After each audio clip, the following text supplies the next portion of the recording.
Olá pessoal, então vamos para a nossa última aula, né, de tópicos para os quais vocês devem fazer algum trabalho que vai ser avaliado naquela suíte de aplicativos que a gente está desenvolvendo, certo? Então essa última aula é propriamente dita sobre a parte de visão computacional, né, e a gente vai fazer a parte de extração de características, tá bom? Então vejamos. Então vejam. A visão computacional é a área de estudos que se concentra em algoritmos capazes de obter informações a partir de propriedades geométricas extraídas de imagens digitais. Tá? Normalmente, ao ser obtida do mundo real, né, digitalizada por uma câmera ou um scanner, né, a imagem ainda não está adequada ao processamento por algoritmos de visão computacional. E foi isso que a gente veio estudando até aqui, né, uma série de métodos, né, para que nós possamos adequar, aprimorar a imagem para que ela possa finalmente chegar nessa etapa. Né? Vimos várias formas de filtragem, de evidenciar determinadas características, de fazer transformações, tá? A parte de segmentação e finalmente a gente chega na parte de extração de características. Tá? Bom, e a solução para isso é a aplicação de algoritmos de processamento de imagem, né, como os que a gente aprendeu, às imagens obtidas, né, para adequar as imagens obtidas, né, aos algoritmos de visão computacional que a gente vai estudar. Então vejam, vamos falar sobre imagens binárias. Né? Para aplicações de visão computacional, normalmente não se utilizam imagens coloridas, devido à complexidade de processamento e à necessidade de maiores espaços de armazenamento digital. Certo?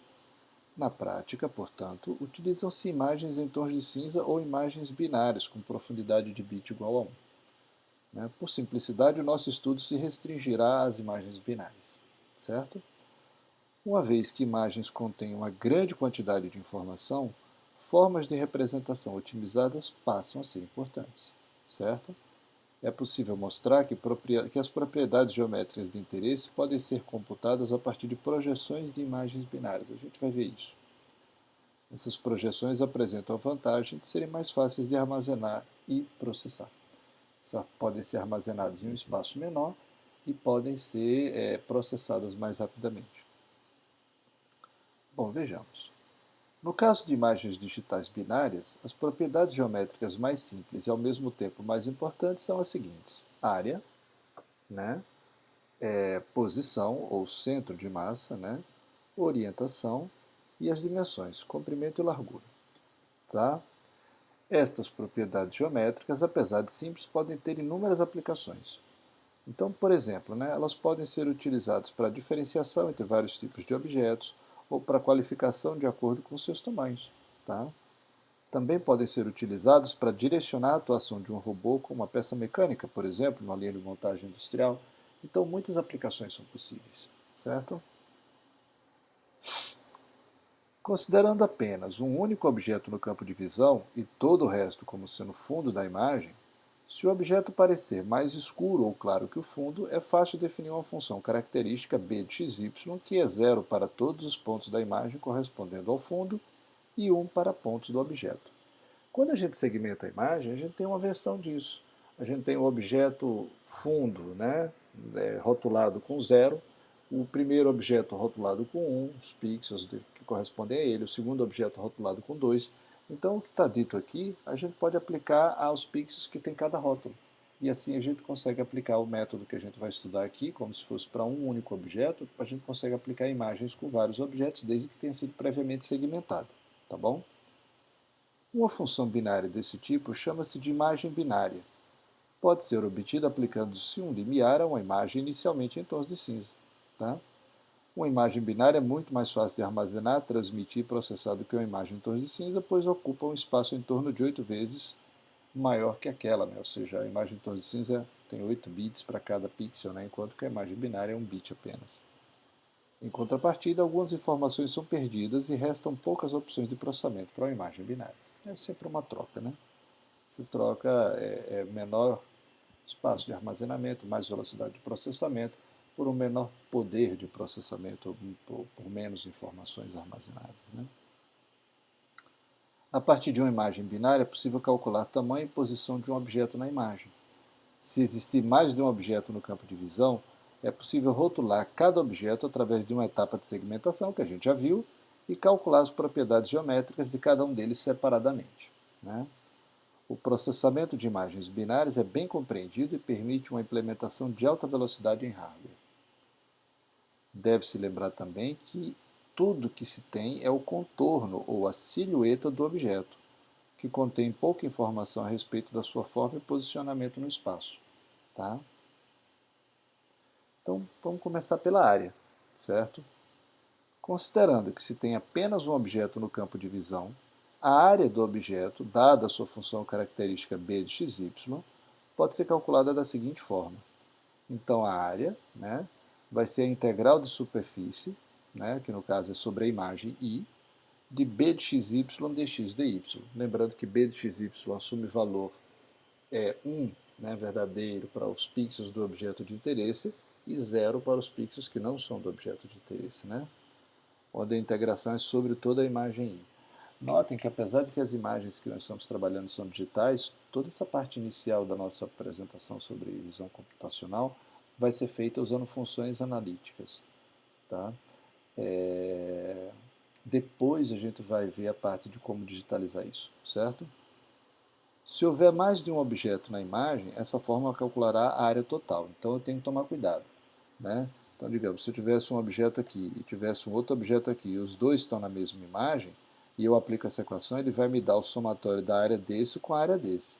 A menos que eu rotule o objeto 1 com pixels do tipo 1, o objeto 2 com pixels do tipo 2, aí eu rodo só nos pixels com 1 e depois eu rodo só nos pixels com 2. Aí tudo bem. Mas se eu não fizer a diferenciação, ele vai me dar o somatório de tudo, ok? Bom, posição, né? Como se pode determinar a posição de um objeto na imagem, né? Parece trivial, mas não é tanto. Vamos pensar um pouco a respeito. Veja, uma vez que o objeto normalmente não é apenas um ponto, deve-se precisar o que significa o termo posição. Tá? A prática usual é escolher o centro de área como sendo o ponto representativo da posição do objeto na imagem. E o que é o centro de área? Né? O centro de área é o centro de massa de uma figura com a mesma forma e com massa constante por unidade de área. Então, se eu tiver um objeto com a mesma densidade o tempo todo, o centro de área e o centro de massa é a mesma coisa. Mas se eu tenho um objeto que em determinados pontos ele é mais pesado, ele tem uma densidade maior do que em outros, aí o centro de área vai continuar sendo o mesmo do objeto uniforme, mas o centro de massa vai se deslocar na direção da parte do objeto que é mais densa. Tá? O centro de massa, por sua vez, é o ponto onde toda a massa do objeto pode ser concentrada sem alterar o primeiro momento do objeto em torno de qualquer eixo. Tá bom? Isso é lá da física, certo, pessoal? Então, no caso bidimensional, os momentos em torno dos eixos x e y são dados respectivamente por. Então, x barra é a coordenada x da posição, tá? Então, x barra vezes a integral de superfície, né, na imagem de b de xy dx dy vai ser igual à integral sobre toda a imagem, né, de eu pegar a coordenada x de cada ponto e multiplicar pelo b dele. Bom, se a gente está considerando a imagem digital, né, a gente vai ver que o b é sempre igual a 1 para os pixels de interesse. Tá? E se eu estivesse considerando um objeto no mundo real, esse b de xy seria a densidade dele naquele ponto. E o x é a coordenada do objeto, né, supondo um eixo, né, xy, e o objeto está aqui, por exemplo, então para esse ponto eu tenho esse x. Então eu vou pegar esse x e multiplicar pela densidade desse ponto e acumulo. E faço isso para todos os pontos da imagem, certo? Então a gente tira essa expressão aqui, depois faz a mesma coisa para y, tá? E x barra e y barra são justamente a posição do centro de área.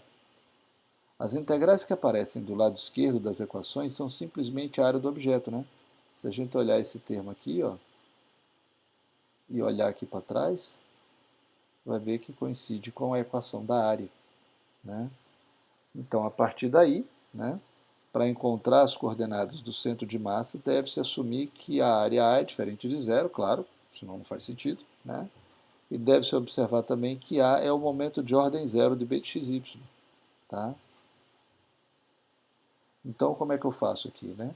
Aqui, na verdade, eu vou então pegar, vou calcular esse valor aqui, tá? E vou jogar aqui dividido pela área, isso vai me dar o x barra.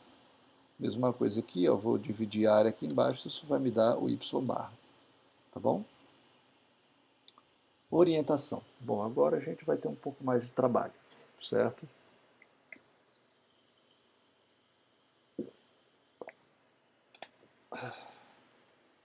Então vejamos. É importante também a informação de como o objeto está no campo de visão, ou seja, qual é a sua orientação. Considerando que o objeto é de alguma forma alongado, então a orientação do eixo de alongamento pode ser utilizada para definir a orientação do objeto. Então esse é um objeto que ele é alongado, né? Então qual é a orientação dele? A gente vai considerar que a orientação dele é essa, tá? O eixo de alongamento, ou seja, a orientação do objeto, é determinada escolhendo-se o eixo que apresenta o menor segundo momento. Tá? Isso é o equivalente bidimensional do eixo de menor momento de inércia. Encontra-se a linha para a qual a integral do quadrado da distância aos pontos do objeto é a mínima. Essa seria a definição do eixo de menor momento de inércia. Né? Essa integral é, né, integral sobre a imagem, né, de r ao quadrado b de xy dx dy, onde r é a distância perpendicular do ponto x ao eixo. Tá bom? Então, vejam. Né? Para selecionar uma linha particular no plano, é necessário especificar dois parâmetros. Um par conveniente é formado pela distância ρ da origem até o ponto mais próximo da linha e o ângulo θ entre o eixo x e a linha medido no sentido anti-horário. Então, esse ângulo θ, né, e essa distância ρ. Então, ao invés de eu escrever a reta como y igual a x mais b, que tem como parâmetros a e b, tá? Nessa abordagem, a gente usa os parâmetros θ e ρ. Não é muito parecido, é exatamente a mesma equação da reta que a gente viu na aula sobre transformada de ρ, certo? Esses parâmetros são adequados pelo fato de que eles variam continuamente quando o sistema de coordenadas é transladado ou rotacionado. Então não tem o problema de quando você tem y igual a x mais b, que o a dá infinito para retas verticais. Usando ρ e θ, isso não acontece. Tá? Ou seja, não existe nenhum problema quando a linha está paralela ou quase paralela a nenhum dos dois eixos coordenados. Tá? Utilizando esses parâmetros, é possível escrever a equação da linha da seguinte forma. Então é aquela equação que a gente viu lá na aula sobre transformada de ρ. Né? X seno θ menos y cosseno θ mais ρ igual a zero. Nota-se que a linha intercepta o eixo x no ponto menos ρ seno de θ e o eixo y no ponto mais ρ cosseno de θ. Né? É só fazer uma coordenada igual a zero e resolver para outra e a gente obtém isso aqui. Tá? O ponto mais próximo à origem está nas coordenadas menos ρ seno θ mais ρ cosseno de θ. Que seria as coordenadas desse ponto aqui. Né? Pode-se escrever equações paramétricas para pontos da reta da seguinte maneira. x0 é igual a ρ seno de θ mais s cosseno de θ, e y0 é igual a ρ cosseno de θ mais s seno de θ, onde s é a distância ao longo da linha até o ponto mais próximo da origem. Tá? Dado um ponto xy no objeto, é necessário encontrar o ponto mais próximo da linha, x0 e y0, de modo que seja possível calcular a distância r entre o ponto e a linha. Tá? A distância r entre o ponto do objeto e o ponto mais próximo da reta pode ser dado por r ao quadrado é igual a x menos x0 ao quadrado mais y menos y0 ao quadrado. Substituindo as equações paramétricas para x0 e y0, a gente vai obter o seguinte. Né? Então, estou pegando essas equações aqui, ó, tá? Para x0 e y0, certo?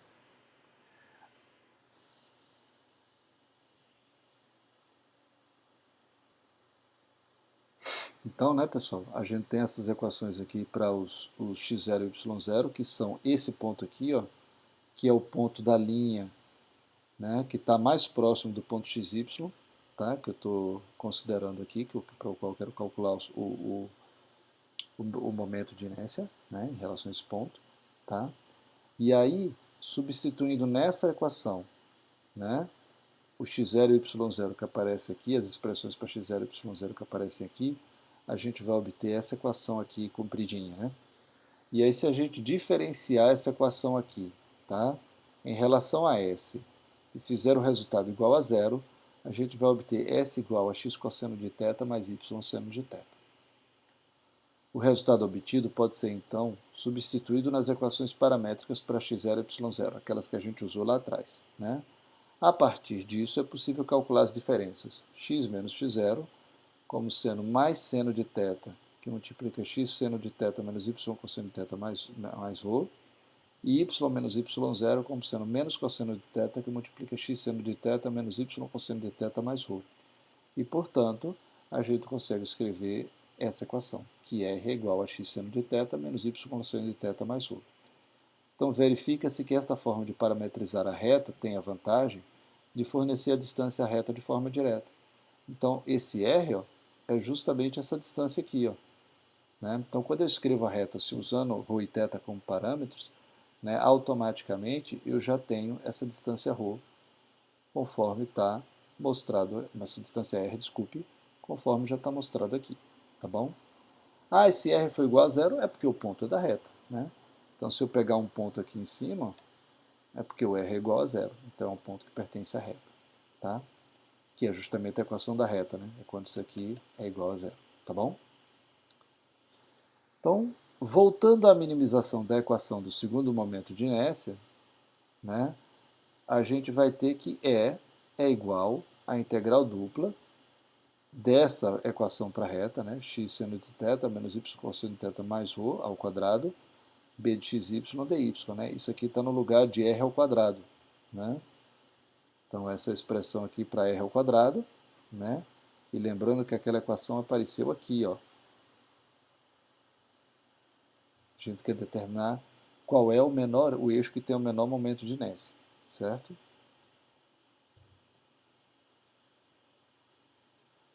Então, a gente tem essa expressão, quando substitui essa equação aqui no lugar de R, né? E diferenciando-se agora com relação a ρ e fazendo o resultado igual a zero, a gente vai obter a x barra seno de θ menos y barra cosseno de θ mais ρ igual a zero, onde x barra e y barra são justamente as coordenadas do centro de área, tá? Isso indica que o eixo de menor segundo momento passa pelo centro de área, né? O que sugere a seguinte mudança de coordenadas. A gente, ao invés de usar x e y, a gente vai usar x', que é x menos x barra, tá? Y', que é y menos y barra, ou seja, a gente vai trocar o nosso sistema de coordenadas por um sistema de coordenadas que passa por cima do centro de área do objeto, que é a posição dele, tá? O que resulta em x seno de θ menos y cosseno de θ mais ρ igual a apenas x seno de θ, né, x' seno de θ menos y' cosseno de θ. Nesse caso aqui não tem ρ é igual a zero, tá? E, portanto, a partir disso eu consigo escrever que o momento de inércia, né, vai ser dado por a seno de θ ao quadrado menos b seno de θ cosseno de θ mais c cosseno de θ ao quadrado. E os coeficientes a, b e c podem ser calculados por essas expressões aqui, tá? Reescrevendo a equação para E na seguinte forma e diferenciando ela agora em relação a θ e fazendo o resultado igual a zero, então a gente tinha duas variáveis, né? Tinha ρ e θ. Então primeiro a gente diferenciou, né? Cadê onde é que a gente fez aqui? Ó? A gente diferenciou em relação a ρ e igualou a zero. Para quê? Para achar qual era o ponto ρ, qual era o parâmetro ρ que dava o menor momento de inércia. E encontramos que o eixo de menor momento de inércia é aquele que passa por cima das coordenadas do centro de área, certo? Mas qual dos infinitos eixos que passam por esse ponto? Bom, aí a gente tem que ver qual é a orientação. Então agora o que é que a gente vai fazer? Agora a gente vai diferenciar em relação a θ, que é o outro parâmetro, igualar a zero para ver qual é a orientação, né, das retas que passam pelo centro de área que garante o menor momento de inércia, para achar o nosso eixo de orientação, tá? Então a gente vai ver que a tangente de 2θ vai dar b sobre a menos c, né? Lembrando que a, b e c são dados por essas expressões aqui, tá? A menos que b seja igual a zero e a seja igual a c, porque aí eu teria zero sobre zero e me dá uma indefinição, certo? Consequentemente, eu posso calcular tanto pela tangente como pelo seno ou pelo cosseno. Tá? Das duas soluções, as que têm o sinal de mais permitem obter o desejado mínimo de E, e as que têm o sinal de menos determinam o máximo, tá? O que pode ser demonstrado calculando-se a segunda derivada de E com relação a θ. Tá? Só para a gente falar um pouquinho sobre essa questão de escolher o eixo de orientação como o eixo de menor momento de inércia, pensem o seguinte, né? O eixo de menor momento de inércia é aquele em torno do qual é mais fácil você girar o objeto. Então, se você pegar um cabo de vassoura e segurar pela ponta e tentar girar, você vai ter que fazer um certo esforço. Né? Por outro lado, porque esse não é o eixo de menor momento de inércia, qual é o eixo que é mais fácil você girar um cabo de vassoura? É se você segurar ele assim na vertical e fizer assim, né? Porque você vai estar girando em torno do eixo de alongamento dele. Então esse é o eixo de menor momento de inércia, aquele em torno do qual você faz menos esforço para girar, tá bom? Bom, se a gente tiver o caso em que B é igual a zero e A é igual a C, a gente verifica que o eixo de menor momento de inércia não depende de θ. Tá? Nesses casos, o objeto é simétrico demais para que se possa definir uma orientação, tipo uma bola. Então não tem. Tá? A razão entre o menor e maior valor de E indica o quão arredondado o objeto é. Essa razão é igual a zero para uma linha reta e é igual a 1 para um círculo. Tá? Eu falei uma bola, mas era, como a gente está no plano, né? Eu deveria ter falado um círculo. Okay? Bom, então definido o problema das orientações, vamos falar de projeções, certo? A posição e orientação de um objeto podem ser calculadas utilizando-se somente o primeiro e segundo momentos. Tá? A imagem original não é necessária para se obter o primeiro e segundo momentos. As projeções da imagem são suficientes. Isso é muito importante, pois as projeções são mais compactas e permitem algoritmos muito mais rápidos. Tá? Considerando uma linha que passa pela origem com inclinação θ graus em relação ao eixo x, construindo uma nova linha perpendicular à primeira com interseção em um ponto que está a uma distância t da origem, e seja a distância ao longo da nova linha designada por S, a integral de b de xy ao longo da nova linha calcula um valor da projeção. Então vamos ver isso graficamente. Né? Então o que ele estava falando aqui? Ele estava falando dessa situação aqui. Vamos rever aqui. Ó. Veja. Considerando uma linha que passa pela origem com inclinação θ graus em relação ao eixo x. Está aqui o objeto, né? E está aqui a linha que passa pela origem com orientação θ graus com relação ao eixo x.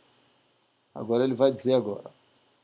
Construindo uma nova linha perpendicular à primeira e com interseção em um ponto que está a uma distância t da origem.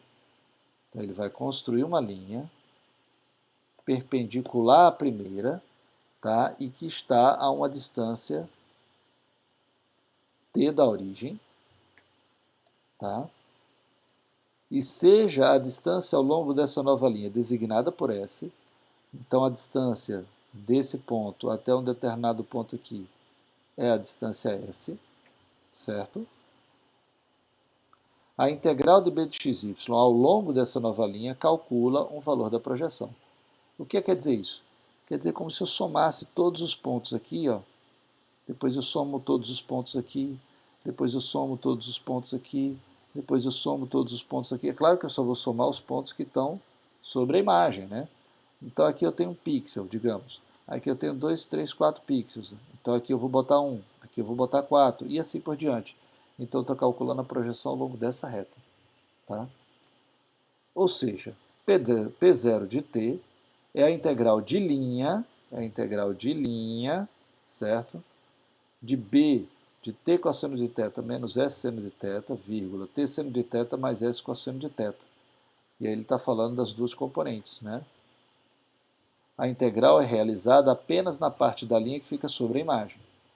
A projeção vertical, θ igual a zero, né, que seria essa linha aqui, e a projeção horizontal, θ igual a π sobre 2, que seria essa linha aqui, tá?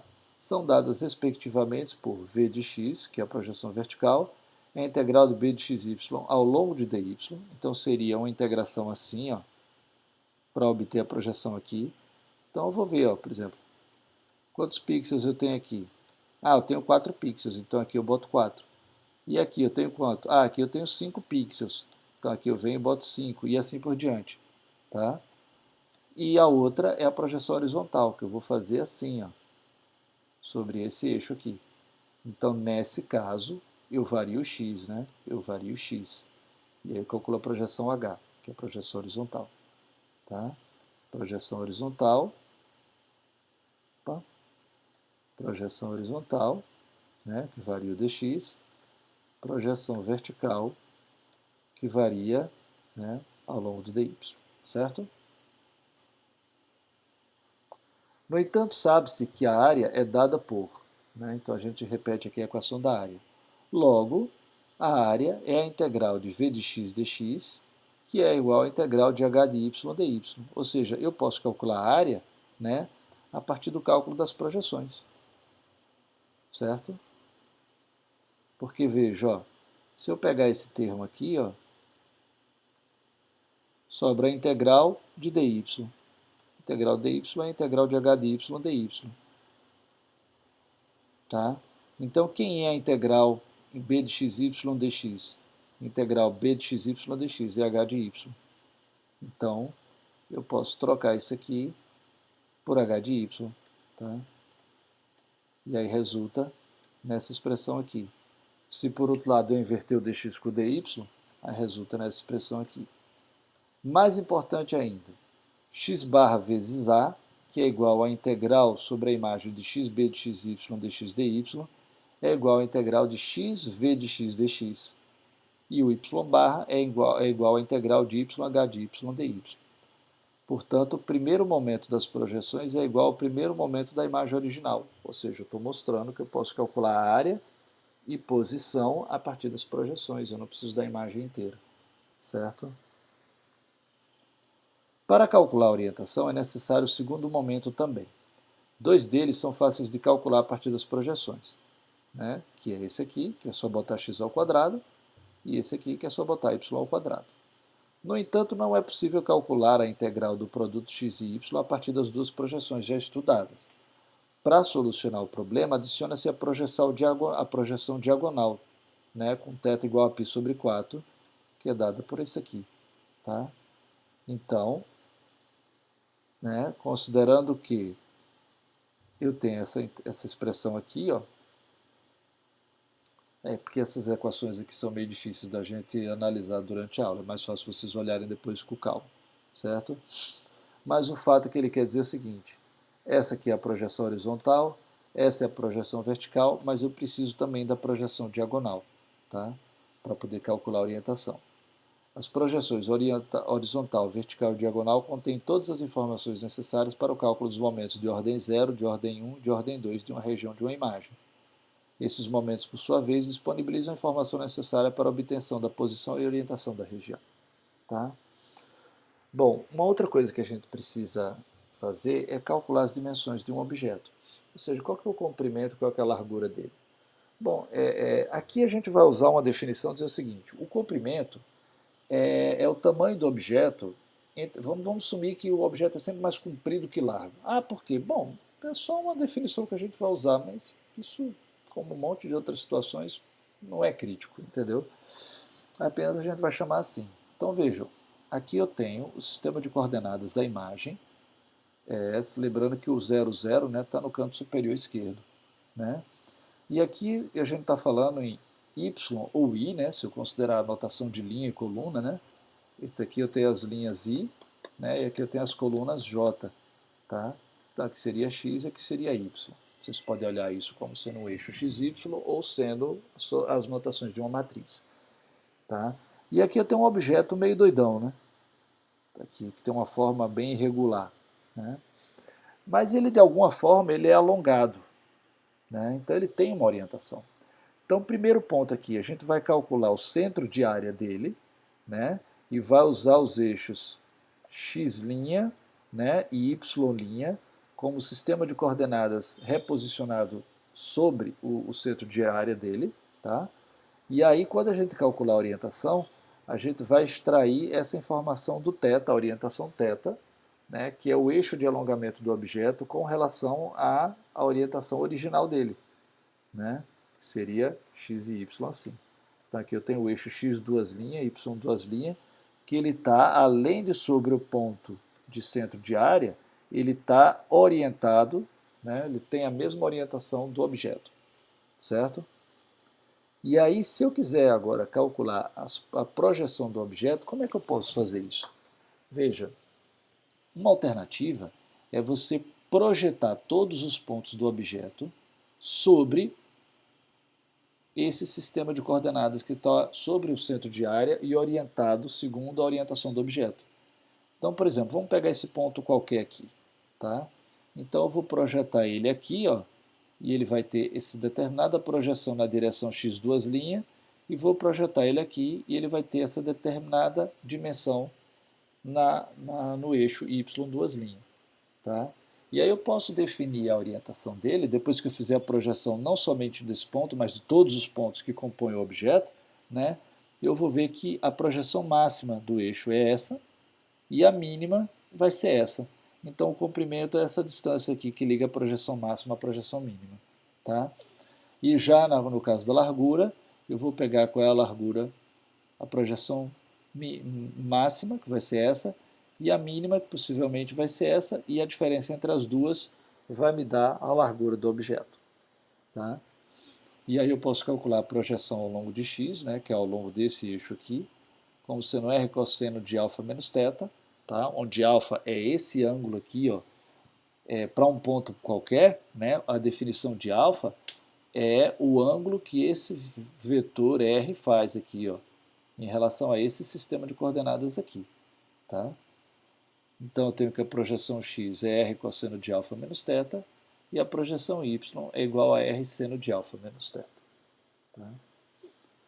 Bom, voltando a imagens binárias, né? Até o momento a gente tratou somente de imagens binárias contínuas, definidas em todos os pontos no plano da imagem, o que não é o que nós temos.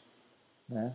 É óbvio que as integrais se tornam somatórios quando se trata de imagens binárias discretas. Então, por exemplo, se eu fosse calcular a projeção aqui, a projeção vertical aqui. Então aqui eu tenho 2 pixels, então teria 2, aqui eu tenho 3, então aqui eu tenho 3, aqui eu tenho 5, então aqui eu tenho 5, aqui eu tenho 4, essa é a projeção. E nessa dimensão aqui? Bom, aí aqui eu tenho 3 pixels, né? Aqui eu tenho 1, 2, 3, 4, 5, 6, 7, então aqui eu tenho 7 e assim por diante. Tá? Só para entender um pouquinho melhor a questão das projeções. Certo? Imagens binárias discretas, né? Então, o cálculo da área, por exemplo, pode ser realizado em unidades de área do pixel utilizando o somatório. Né? Em vez de uma integral dupla, a gente faz um somatório duplo, né? De todos os pontos B de J diferentes de zero. E a gente vai variar de I variando de 1 até N, que é o número de linhas, e J variando de 1 até M, que é o número de colunas. Né? Onde B de J é o valor da imagem binária no ponto da iésima linha e da jésima coluna, supondo que a imagem tenha sido digitalizada em uma grade quadrada com n linhas e m colunas. Normalmente a imagem é digitalizada linha por linha. À medida que cada pixel é lido, verifica-se se B de J é igual a 1. Se for, você adiciona 1, I, J, I ao quadrado, I vezes J e J ao quadrado, aos totais acumulados para a área, primeiro e segundo momento, respectivamente. Então, se vocês lembrarem bem, né, o 1 é para a área. Deixa eu mudar essa cor aqui. O 1 aqui é para a área. O I é para calcular o x bar, Vixe, que eu me enrolei. Qual que é? O I é com Y. Né? Então aqui vai ser para o cálculo do y barra, aqui para o cálculo do x barra. O I ao quadrado é o A, o I vezes J é o B e o J ao quadrado é o C. Tá? Daquela... Deixa eu achar aqui para mostrar para vocês. Desses caras aqui, ó. Tá? Então, para ir calculando esse A, quem é esse A? É só ir... Para cada pixel da imagem que é diferente de 1, eu acumulo, né, J ao quadrado. Eu botei errado lá. Eu acumulo J ao quadrado e aqui eu acumulo I ao quadrado. E aqui eu acumulo I vezes J. Onde J e I são as coordenadas de cada pixel, que eu estou encontrando diferente do fundo. Né? Então, eu aqui coloquei trocado, né? Aqui não é assim. Aqui vai ser o I tem a ver com o C, o I e o J é o B, e o J ao quadrado tem a ver com A. Pronto, basicamente é isso, certo? Então, à medida que cada pixel é lido, verifica se ele é igual a 1. Se ele for igual a 1, adiciona-se 1 I, J, I ao quadrado, I, J, J ao quadrado aos totais acumulados para a área, primeiro e segundo momentos, respectivamente. Né? Ao final do processo de varredura, a área, posição e orientação podem ser facilmente calculadas a partir desse total. Certo? Então, pessoal, vai até aqui, mas antes da gente encerrar, vamos fazer uma demonstração para vocês verem do que é que a gente está falando, tá bom?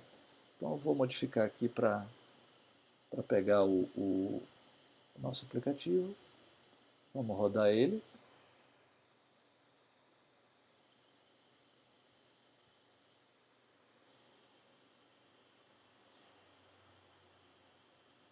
Está demorando um pouquinho, né? Como ele sempre faz. Dessa vez está demorando mais do que eu imaginava. Eu vou dar uma pausa aqui rapidinho, vou fechar o aplicativo que espelha a tela do tablet para a gente acelerar um pouquinho o processo. Tá? Deixa eu só fazer isso aqui. Pronto, já fechei, né? E abri aqui uma imagem de teste, né? Para a gente verificar se ele está calculando a orientação direito. Né? Tem essas 3 setinhas aqui. Então eu vou rodar aqui e vou pedir para ele para me exibir as características delas. Então vamos verificar aqui. Ele vai demorar um pouco. Eu não vou nem dar pausa, vou deixar para vocês verem que demoram. Pronto, está aqui. Tá? Então esses aqui são os parâmetros que eu botei para exibir, que nem precisa mais, que eu estava usando para teste. Mas aqui aparecem as 3 regiões, região 1, região 2 e região 3. Primeiro vamos ver aqui visualmente, né? Deixa eu botar aqui em tela cheia. Ó. Que vê que aqui tem um pontinho, que é o centro de área dele, e aqui a gente tem a orientação. Né? A linha foi impressa justamente na dimensão do comprimento. Né? Aqui eu tenho o centro de área dele, né? A linha aqui impressa indicando a orientação. Né? E aqui eu também tenho a linha impressa indicando a orientação dessa seta. Tá? Vou diminuir aqui para a gente ver os parâmetros correspondentes. Então aqui para a região 1, que corresponde a essa seta, ela tem uma área de 154 pixels. A posição dela é 19 por 19. Né? A orientação de 89,45 graus, ou seja, quase 90 graus, dá para ver. Né? O comprimento de 22 pixels e a largura de 11. Região 2 corresponde a essa seta aqui, tem a orientação de 30 graus, ela tem 232 pixels, é uma seta maior do que essa, né? Posição 21,9 por 59,5, essa posição aqui. Tá? A gente vê que a primeira coordenada é quase igual a essa, né? E a região 3, tá? A gente tem uma área de 217 pixels, né? E a orientação de um pouco menor do que 0 graus, tá bom? Bom, então isso, pessoal, deve ilustrar para vocês a ideia e mais exemplos a gente pode fazer na nossa aula ciclo, tá ok? Obrigado, a gente encerra por aqui.